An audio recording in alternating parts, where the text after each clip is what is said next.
It's time to feed the starter. So a sourdough starter is the easiest thing. It's crazy. So I've had this little guy for 2 years. The first go around getting it started was a little bit of a nightmare because I tried to do it in the winter in Washington, which I don't recommend doing. Yeast likes to be warm and our house is always cold. So I got her going though 2 years ago in like the late spring, and then it really took off and was great. So I keep mine in the refrigerator. So I only have to feed it once a week.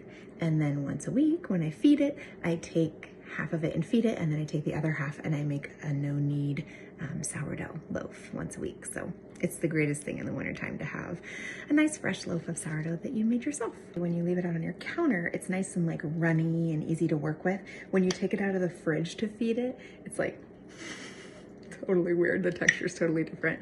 So I typically, I'll take it out for like a couple hours. I leave it on the counter for like 2 hours. I usually pull it out like while I'm cooking dinner, and then later I'll go back and deal with it. My house is really cold tonight, and so it's not really softening up this evening, but that's okay. I'm still gonna do what I gotta do. Take half a cup-ish of my starter. Bloop. Put it in a bowl. Yep. I always use a fork. I've like read some people use the like the handle of the spoon. It like sticks to the spoon, and it's like nails on a chalkboard. The wooden spoon in a sourdough starter is like, I just can't. So a fork it is. A cup of flour and boop, boop, boop, a half a cup of water. All right. So then with the starter being a little bit cold, it's gonna be harder to mix and kind of break it up a little bit. It's so much easier when it's room temperature, but at room temperature, you have to feed it every 24 hours, which is a bit of a nuisance. And nowadays with groceries being as expensive as they are, it's not very cost effective. So I really, probably now that it's like winter time and it's cold, start taking it out earlier. Honestly, I probably should take it out like at like 3 and let it warm up, because it is like very tacky when it's cold. All right, whatever. The thing I love the most about the sourdough starter is like, it's so forgiving. You're just like roughly a cup of flour, like half cup of wine. You cannot mess this up. I think it's impossible to mess this up. So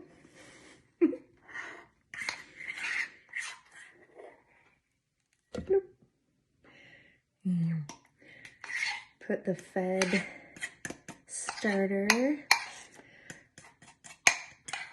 back in the jar. Ooh. Get on in there. And then I put it back in the fridge for another week, and then I feed it in a week. If you want to make a loaf more often than once a week, then you can definitely just leave it out on the counter. You just have to let it go for like 24 hours, and then it'll be hungry enough again that then you can make another loaf. So yeah, I'm gonna make a loaf.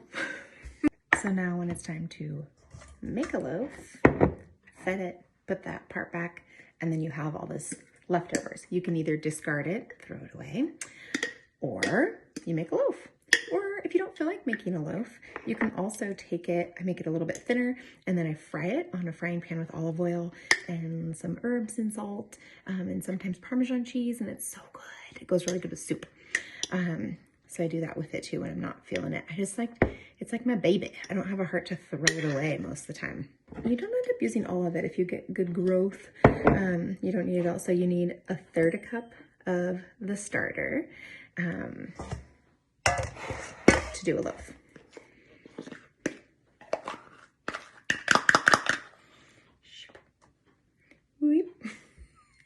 And the water, it's 1 7/8, which is a silly number.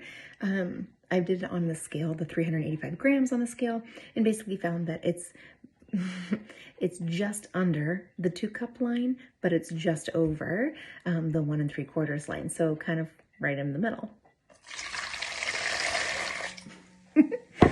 So you take your starter and your water, and you break up your starter, mix it around, and then let it just kind of hang out there for a few minutes while I measure my flour.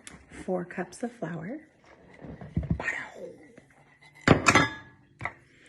And then 2 teaspoons of salt. I use sea salt for mine. And then you just mix it up to a little shag. So basically you just kind of mix it enough so it can hydrate, just till it's all incorporated-ish. All right, now that it rested and hung out and moisturized, then you get water. I use filtered water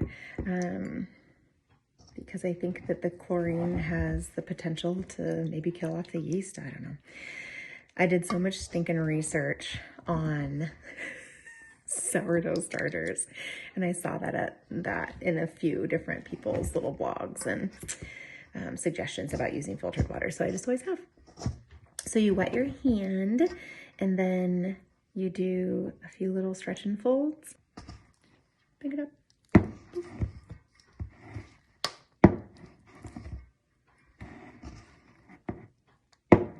After 15 minutes of resting, I do one more set of stretch and folds, and then it's done for tonight. That's it.